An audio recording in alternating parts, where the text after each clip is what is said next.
Beloved Baba says, love is a mighty force. It not only enables one to put the ideal of selfless service into practice, but would transform one into God. With love, one can follow any of the yogas most suitable to his or her temperament. It will enable an aspirant to follow the rigid principles underlying the spiritual path, and where and when necessary, make him turn his back to the worldly pleasures for the sake of union with the beloved. Where there is love, there is oneness, and there can be no question of any particular religion or caste or system, superiority or inferiority, untouchability or untouchability. It is an eye-opener to the fact that where God and his laws are concerned, there is no question of caste, creed, or country. But to realize this natural equality permanently, one has to submit to the greatest law of God, which is love. It holds the key to all problems, inasmuch as under this law, the infinite is realized completely at all times, in every walk of life, be it science, art, religion, or beauty. May the world realize this highest aspect of divinity more and more. February 1934, Madras.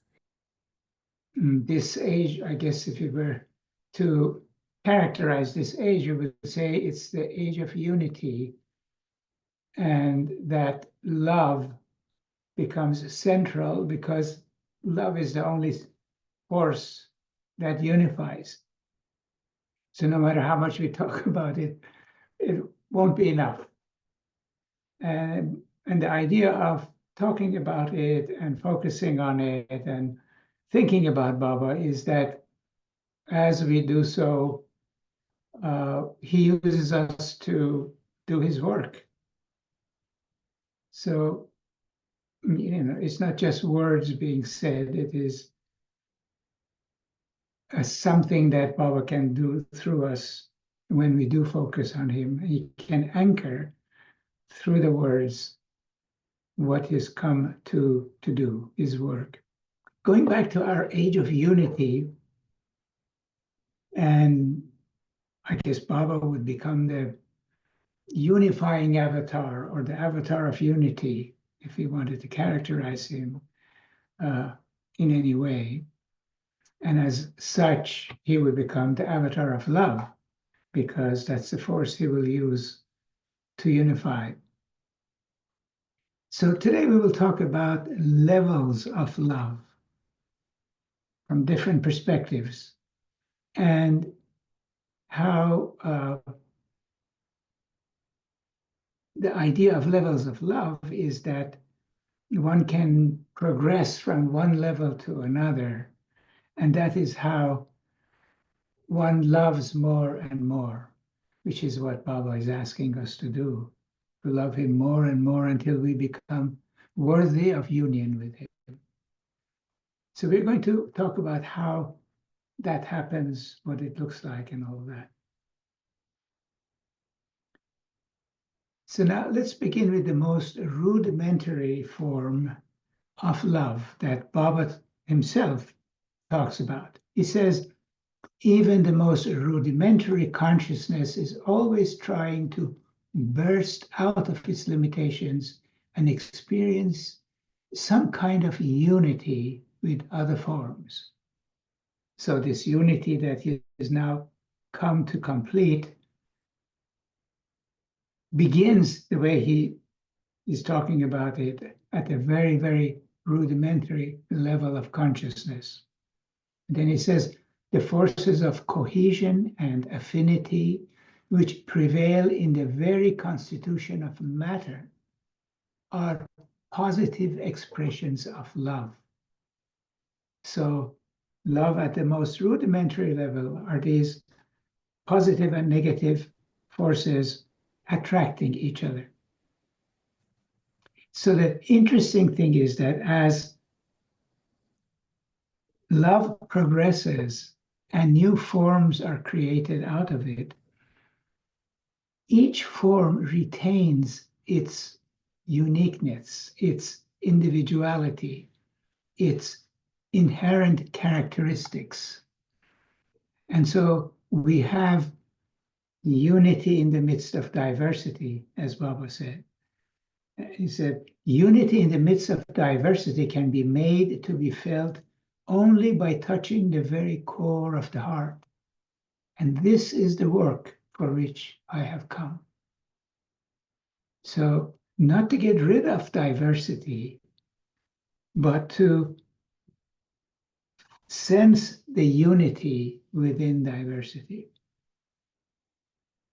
Now, if we were to kind of have fun and say, okay, from a physical perspective, if we just looked at the physical world, what would be the ultimate expression of this love, where all the pieces are together and are into a single entity and nothing is moving out? Well, the scientists tell us there's a name for it. It's called a black hole. That all matter around it is absorbed by it. And at the center of every galaxy, there is one. And some galaxies have more than one. And these unusual structures that even, they say, light cannot escape. But the interesting thing is that the information about each part of what went into that hole and merged into that unity is retained on what is called the event horizon of that black hole. So even at that physical level that the scientists are aware of, we have unity in the midst of diversity, literally in the middle of the diversity. The information about the diversity is in the event horizon. And these are things that physicists have worked out and are, ubiquitous. I mean, they're all, they all agree on this. So that is an expression of physical unifying of material into a black hole. But then now let's shift and move towards a kind of an evolutionary perspective where we have different forms emerging. We have animals and, we have vegetables and animals and humans and so forth. Well, at each level, there is a love. And what has brought each of the levels in sequence has been love, where, unicellular organisms came together through this attractive force of love, made multicellular organisms and on, and made plants and so forth. And then we have animal love, where you have this instinct that there are beautiful videos of it now, how they bond with each other, how they take care of their young and all of that. And even among animals, how some animals take care of the young of another species. So this is animal love. Then another level of love is human love, which in its initial phases becomes romantic love. Of course, there is the same instinctive paternal, maternal love, but then you have this romantic love, stories like Romeo and Juliet depict that. And all of those are so very important. You can't, jump over learning those levels of love. all of that must be learned and mastered before a new level is attempted. And then we have allegories of human love that poets and mystics have used to demonstrate as an allegory for divine love. And examples of that are, Layla and Majnun that Baba talked about, Farhad and Shirin that Baba talked about. And whenever Babaji would see me, he would want to tell the story of Farhad and Shirin the way that Baba told him. And so he would tell that story of how, for those of you who don't know, Farhad was this poor stonecutter who fell in love with the queen, and forbidden love and no chance of, and he was going mad and people didn't know what to do with him, so they came up with a ruse, and the nanny of the queen went and told Farhad that, well, if you cut a channel between on this mountain to bring water from one side to the other, then Shirin will talk to you or whatever. And it was an impossible task. But this love was so great that Farhad went after it, and he, with chisel and hammer, he cut this channel, this impossible channel. And he was getting close to finish when word went that, yeah, he's almost done. What are you going to do now? So they came up with another ruse, which was the nanny would go back crying and wailing to Farhad, saying that Shirin died. And so he goes back crying and wailing and saying that, oh, terrible things have happened and Shirin has died. And as soon as Farhad hears that, he raises the chisel that he was cutting the mountain with to hit his head with and kill himself. And the way that Baba told the story to Baba was that as he was doing this, a perfect master grabbed his hand, prevented him from killing himself, and gave him God realization. And further, both the queen and the king, whose name was Khosrow, became disciples of Farhad, became spiritual disciples of Farhad. So these are allegories of human love for spiritual love are also there. And then we have another institution called marriage. This is another mechanism, if you want to call it that Baba, God, has provided to increase the level of love, to teach love, to love more and more. And Baba has been quite prolific about what he has said about marriage, and I'm going to read you a few of those things. Baba said, marriage on the other hand, and this is a continuation of something he was saying, marriages, on the other hand, which are based on a mutual desire to serve and inspire, grow continually in richness and in beauty, and are a benediction to all who know of them. Another place he says, in one sense, married life may be looked upon as the intensification of most human problems, and as such it becomes the rallying ground for the forces of bondage, as well as for the forces of freedom. The factors of ignorance as well as the factors of light. Now, it is the arena of light, all of life, and so it has both potential. When married life is thus brought into direct line with the divine plan for the evolution of the individuals, it becomes a pure blessing for the children who are the fruit of the marriage. For they have the advantage of absorbing a spiritual atmosphere from the very beginning of their earthly career. So it becomes a help not only for the two that are involved, but for the children. And earlier, as Baba said, for others who witness it.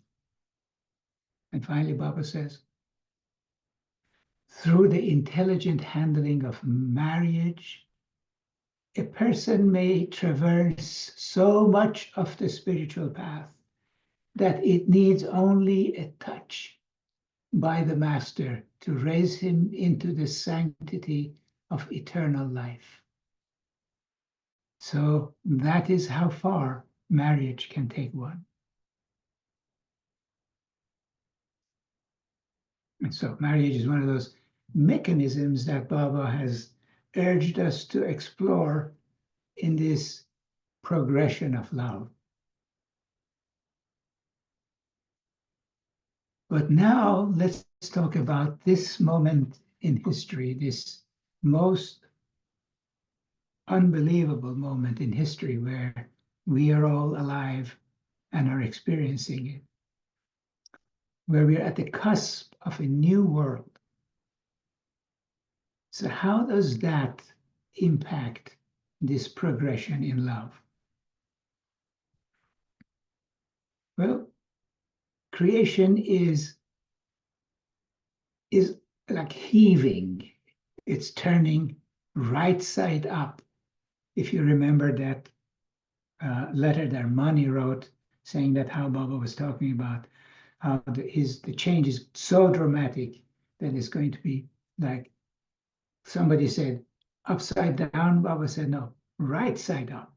It's going to turn things right side up and give birth to a new world. So new levels of love need to be generated. Love needs to be elevated to harmonize with this remarkable new age, which is going to bring in unity in unprecedented levels. And as we have talked, this new world is going to be characterized by unwinding. Unwinding is going to become the prominent way. In the past, winding has been, and so all the separate bundles of learning that we have gathered during the winding of sanskaras, during this unwinding phase, begin to unify internally. So it is an internal unification of these separate bundles that we have learned in the past. So the amount of love that is going to be required is unimaginable. For this kind of unification with this aim in life, for unwinding, which is all about unification of opposites, to become the primary way of life. The amount of love that's required is just inordinate. It has to be in measureless abundance. And as Baba said, the new humanity will come into existence through a release of love in measureless abundance. And this release of love can come through the spiritual awakening brought about by the masters. And so the masters are at work to bring about what is needed to bring about this new level of love.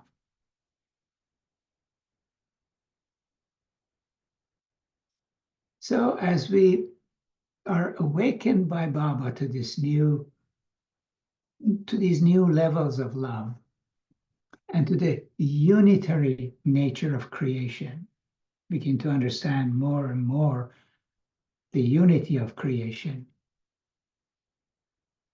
We are enraptured with love for the whole of it. So in moments when we kind of have that sense of of love that Baba can engender once in a while. Everything in creation, like rocks and beetles and plants and animals and the sidewalk and doors and floors and everyone and everything, they become like intimate friends. They're no longer something out there that we objectively look at. We develop a rapport with them. We have this kind of a sense of camaraderie, friendship, oneness with them. And that at first, these moments are kind of sporadic, fleeting moments. But the goal is to gradually, for these moments to become a sustained experience. So they begin kind of sporadic once in a while when we are kind of struck by that moment that Baba fills our hearts with. And he gives us those experiences to gives us a fragrance, the scent of what it is like, so that we can follow that scent.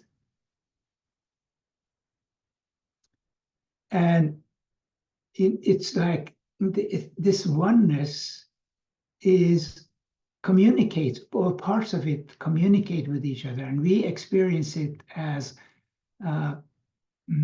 coincidences. And by now we shouldn't be surprised by coincidences, because they're all emerging out of this oneness that ties everything together. It's just like secret messages are being passed between these, participants of this beautiful dance, this coordinated movement, the graceful, dazzling dance of mutual exchange of love. So in those moments, making a salad becomes a love exchange with the salad bowl, with the lovely lettuce, with the tomatoes. It kind of spontaneously, this becomes a love feast, a simple act of making a salad when we are struck with those moments. And these moments are the ones that are going to become more and more frequent and are going to characterize life.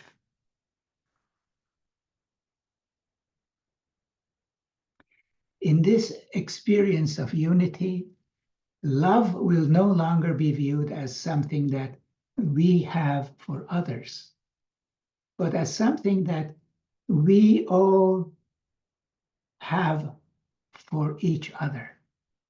It is one thing. We don't have it for others. We all have it for each other. And each of us playing our privileged role, and with gratefulness to each other. And suddenly it dawns on us that even if it's for a fleeting moment, that this is where it's at.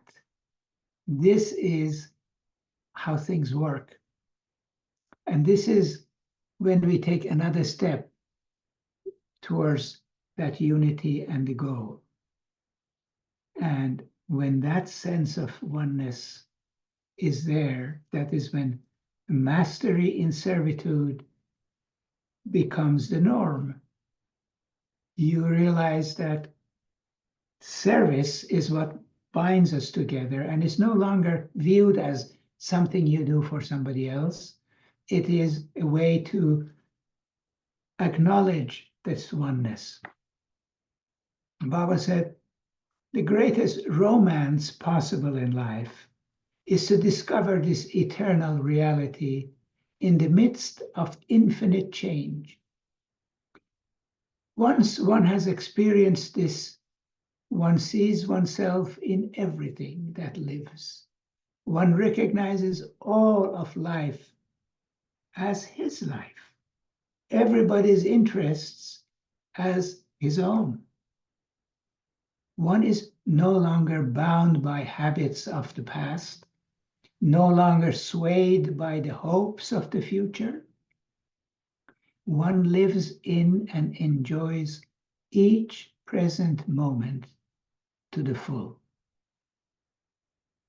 You're making your salad, you're enjoying that moment to the full because of your sense of camaraderie, oneness, friendship with all that you're doing. So to summarize, love has levels, and the goal is to arrive at a level of love where love has unified everything. We can imagine a black hole that doesn't let anything out, and yet it includes everything. It knows everything. And so one realizes that beloved Baba is everyone and everything. And then the song of the new world is service, service to the unitary existence that is beloved God. And we sing along with Baba, the poem that he helped Babaji compose. And we were talking about Peter Nordin. He helped create that movie, You Alone Exist. He did all the visuals to the song that Jim Meyer had put together, the music that Jim Meyer had put together, to the words that Baba had helped Babaji compose, that you alone exist, that you're the scorpion and you're the lice and you're everything, the mosquito and the pig and everything. Okay, so now all of that sounds wonderful. How do we get there? How do we kind of gradually progress in this game of love? Baba has a simple message, and then we'll talk a little more. Baba says the practical way for the common man to express this love whilst attending to everyday life's duties is to speak lovingly, think lovingly, and act lovingly towards all mankind, irrespective of caste, creed, position, and taking God to be present in each and every one, because that is the closest to truth that there is. And so when he says backbiting, don't do it, because you're dishonoring God when you backbite. You're dishonoring God in whoever it is that you're backbiting.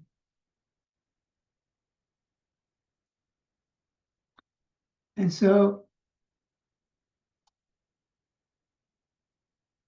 to be able to do that is not automatic.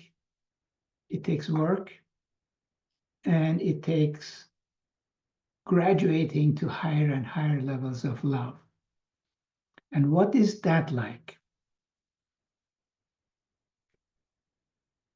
So to go from one level to another level, common sense tells us that you have to let go of what was, so that there will be room for something new. So if you're talking about love, one has to kind of set aside lower levels of love so that higher levels of love can blossom and can grow.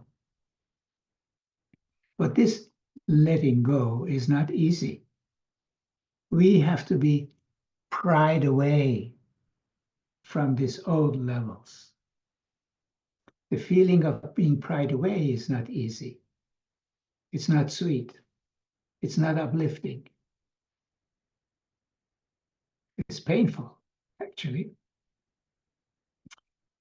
The reason is for a form to burn away, you need fire. You need heat. And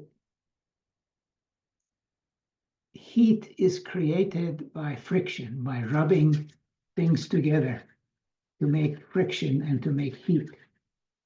And friction is painful.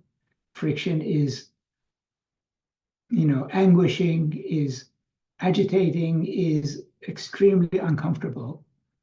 And yet, it is only through that agitation that that fire can be generated to burn away the old forms. And that is why we see in Baba's work with the mandali, he would create opportunities for that friction. And he does it in our own lives. And we're not even mandali. So, as uncomfortable as it is, somewhere, somehow, at some point, we have to begin to realize how immensely helpful it is, and how without it, we would not be able to progress in our loving more and more and more for Baba. Okay. And of course, the way it is felt, as we have talked about before, is anxiety, stress, agitation, and we always think it is somebody else's fault. So initially we take it out on others, and gradually we realize it's really us. And then that agitation and that friction begins to happen internally. And it's a burning fire, and there are many things have gone into the creation of that fire. So it's not distinct for us to say it is this or that or the other. And so that is why it is felt as a nebulous, amorphous kind of agitation and stress. And then the minute we start to associate it with the fear, then it becomes a worry. So we say that, yeah, it's because of this and that and the other thing. And then it becomes worrying about those things because we are afraid that those things will happen. And so we attach that feeling, that amorphous feeling of energy being released, of force being made available to burn the older forms, to unify the dualities. And so we begin to feel worry. And so Baba's kind of formula of do your best, but then don't worry. Be happy. It's easy to say, and there are times that one can almost manage it, but it's part of the game. And so another thing that becomes very, very helpful is that as long as we know what is right and we strive very hard to succeed in achieving that goal, we are perpetuating the old. It's only when we fail that we can gradually let go of what we have grown out of. From this perspective, failure becomes critical, becomes the most important thing. And we later become so grateful for the failure because it opened us to new possibilities, to new learning that we would not have been able to accomplish had we continued to succeed in that limited old way. But we do our best the way we know how, but we leave the results to Baba in terms of whether we are to succeed or whether we are to fail. In the unwinding phase, that becomes irrelevant whether you succeed or not. In the winding phase, you have to succeed because you have to learn something.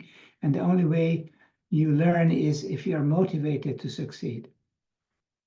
And if you fail, you try harder and harder and harder.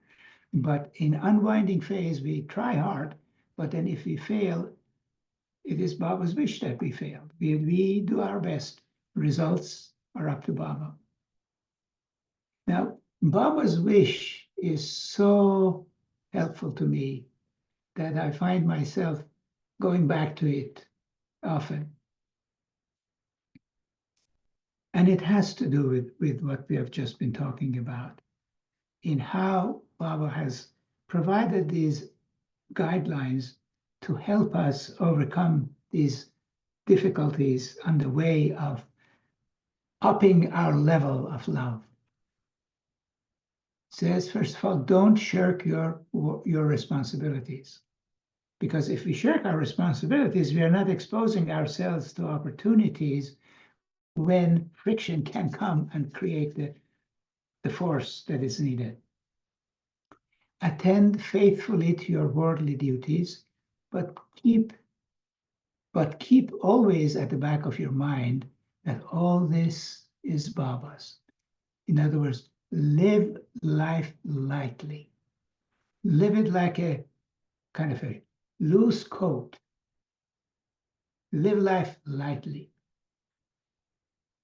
When you feel happy, think Baba wants me to be happy. When you suffer, think Baba wants me to suffer. I found this so helpful. Of course, when I'm suffering, initially, this formula doesn't come to my mind.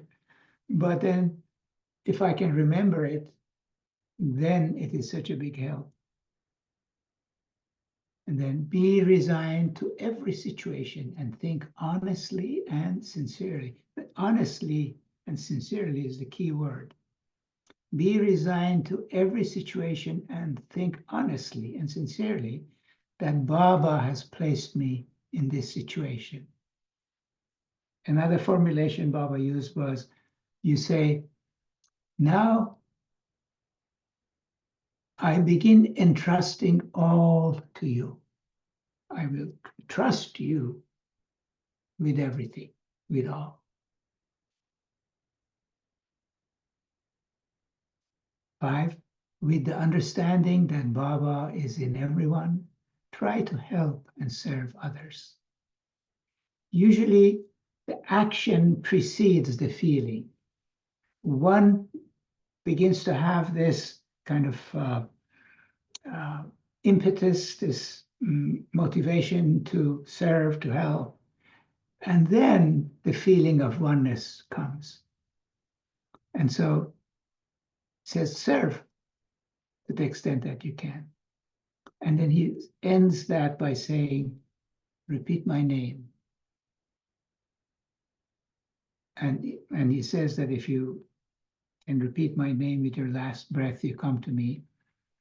And so start practicing now. But all of that has maybe the 1% to do with our effort and 99% with Baba's effort. It requires divine love. It has to be dispensed from Baba, and that is why he came, to release that love. We can try best we can, and Baba says that the most you can do is to become dutiful when you try. And when we try this, it might make it easier for us to put up with all the anguish and so forth. But to really succeed, we need divine intervention. And goes back to when he said that divine love must be released in measureless abundance. And Baba affirms, divine love will make men selfless and helpful in their mutual relations, and it will bring about the final solution of all problems. So he came to do that, and he has done it, and so his part is done. The new brotherhood on earth shall be a fulfilled fact, and nations will be united in the fraternity of love and truth. So it is a done deal. All we have to do is to find these, ways that Baba has provided us to make life a little more palatable, a little more easier to deal with its difficulties. And then Baba says, after all the current chaos in the world, there will be a complete change. A new world order will arise in which all are equal. All are equal. It won't be communism, socialism, or fascism, which are all formed on a material basis. My plan will be on a spiritual basis in which there will be no poor and no rich, but all given equal status communally. Great nations that have enjoyed a predominance of power for so long will now have a fall and will be on par with others. Divine love will perform the supreme miracle, bringing God into the hearts of men and of getting them established in a lasting and true happiness. It will satisfy the greatest need and longing of mankind.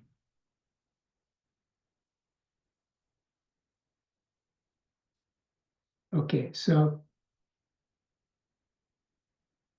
just one last quote. Love is a gift from God to man. A perfect master never gives the gift of love. Obedience is the gift from the master to man. Surrender is the gift of man to the master. But love is a gift from God to man. And Meher Baba, as God, has given us that gift. There is a lot of conflict everywhere, it seems. I just wonder how do we learn how to express love in the midst of all of this, of these polarities that are tearing people and countries and segments of the world apart? How are we doing that as individuals? And then related to that, the comment about the new humanity, it won't be any of the isms that we're familiar with, but something else. And that my understanding from what you said is that all the countries that are now operating on these other systems, some of them will be brought down and will all have a kind of a common form of existence. Anyway, I was just wondering if you could expand a little more on those concepts. Sure. I think, as you said, it's very individual how we approach the conflicts, and we usually don't have a choice about it because our sanskaras are created over millions and millions of lives, and we now are programmed by them to behave or act in certain ways, and each person has his or her own way to deal with that. So there's no one way or a right way or a wrong way. We all do as we are conditioned to do. If you want, I can tell you a little bit about my own approach, which is I kind of believe that there is a period of winding that everybody has to go through, that it cannot be sidestepped, just like childhood cannot be sidestepped, and adolescence cannot be sidestepped before maturity arrives. And so people are, in certain levels of learning that is extremely important for them and for God, because they are part of God. to complete that learning. And so it gives me a better appreciation for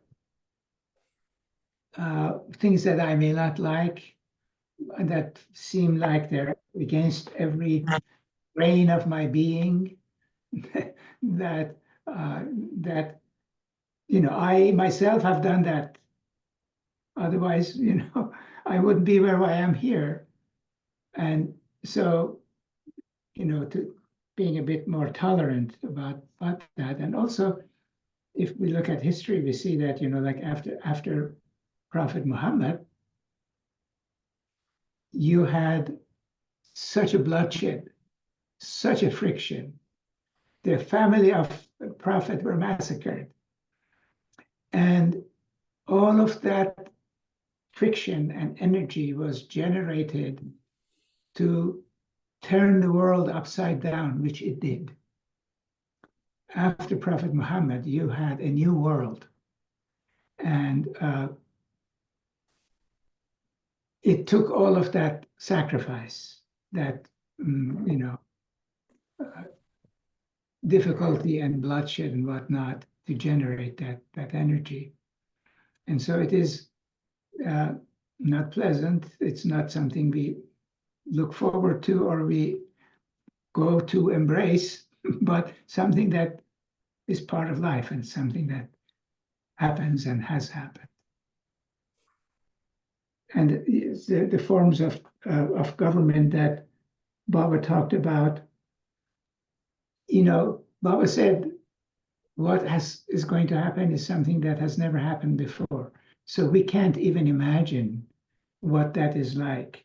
When consciousness changes so that people begin to naturally feel that sense of oneness, this whole concept that we now have of high, low, rich, poor, strong, all of that disappears because it won't be part of our consciousness anymore. So that's one way to think about it. Yes, I think I understand that. Reading God Speaks over and over and over again in the past few years during COVID, it actually did change how I think about things. I don't react the same way. So I can visualize. I didn't think I could, but now that you've said what you've said, yeah, maybe that's possible. But I mean, to change a consciousness in one person can take years, or it can happen in a split second, depending on everything, the person and the circumstances.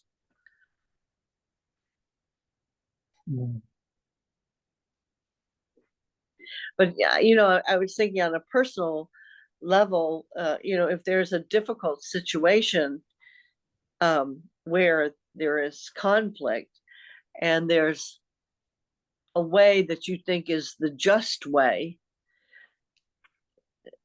how do you manage feeling love when at the same time, when there's something that seems unjust, for me anyway, I need to speak out about it. But how to do that in a way of love where it's inclusive. I know this is a bit, anyway, there are real life circumstances that are really hard to figure out how to handle. Yeah, that's why we are here, to come up with a way to do that for Baba. And each of us finds his own way or her own way. And so that's our challenge from Baba. I'm going to give you this golden opportunity to evolve in love. Now go find a way to do it. And so I think we just have to, more and more rely on him, on his guidance and his love and the fact that he is running the show and surrendering everything to him. And even if we think we have done a mistake, know that it's not our mistake, it's his mistake. And that, just give it all to him. Thank you, Farhad. I just want to say before the meeting started, I came across this wonderful, it's a short story about Rumi.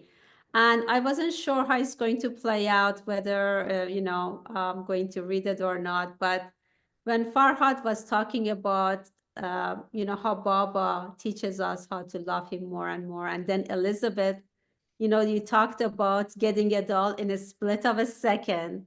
And Reza, reading Rumi poetry, I feel this is the moment that I just want to share with you all. It's a very short story. It's called God Realization Takes Only a Split Second. It's by Baba. Baba has said Rumi was so intelligent that he had more brain than all the pandits of today put together. He wrote a lot of books on spirituality. Once Shams Tabriz, a perfect master, came along to Rumi and flung some of his books in a nearby well. But Rumi and the people sitting around him were enraged. Shams pulled the books out of the well again, but they were found to be dry. Rumi, on seeing this, realized that his books were nothing compared to the knowledge of the perfect master. So he himself flung all his books into the well and followed Shams.